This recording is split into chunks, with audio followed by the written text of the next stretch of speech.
Welcome guys, Lyndon Lamosse, hockey, travel, other stuff, YouTube videos. Here we go.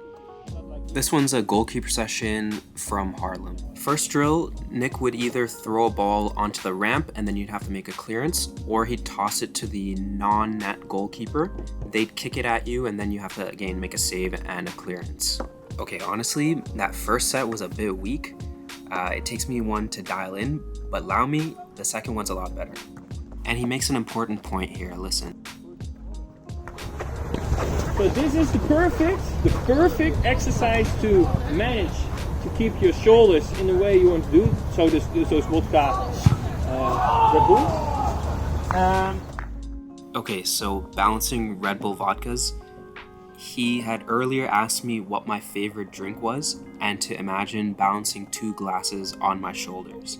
And in hindsight, I wish I had said something more wholesome. But anyways, it's a good cue to remember to keep your weight forwards and balanced. I was much better, I'm more stable, and I move with more power and control. And then here again, another solid cue. To pretend like this is a dance. If you dance with somebody, you keep your upper body still. Because if you do it like this and while you're dancing, then the person where you're dancing with is like yeah. So if I dance, this is still like this. Bang, bring it back, keep the ball. All the way with my whole body, I'm gonna get into the ball. Yeah, as if you're doing a waltz, keep your upper body stable, don't throw yourself around and sway your body all over the place unnecessarily. Have you ever heard someone say they make it look so easy when talking about a pro or elite athlete? Well, for one, it's because they're just that good.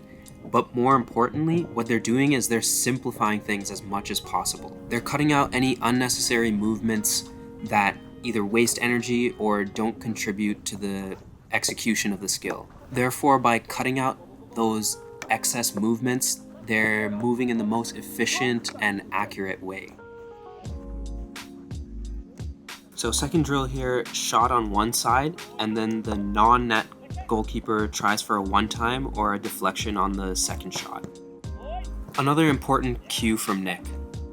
If we want to do this knee action, and I call it the knee ninja, then you lift up your feet and then you go with all your body into the ball.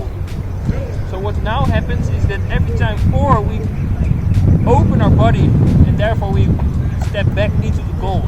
And we lose our, you're losing your surface of your leg guard, and therefore it's easy for them to score. So if we want to use the whole surface of the leg guard, we step to the side with our toe in direction of the ball. And so if you stand over here, one step, like this, step out to the side, go like this, and then your knee is going to move a little bit like this. What happens? This is the direction of the ball, so it's perfect. Yeah, if you rotate your hips too much, you lose surface area on your pads to catch the ball. And even if you do touch the ball, you may just deflect it into the net rather than outwards. The exception to that being if the ball's on the ground and you're getting it with your foot. He also talked about getting across with your hips. It's a good cue to drive your hip muscles and your back leg to get across the net.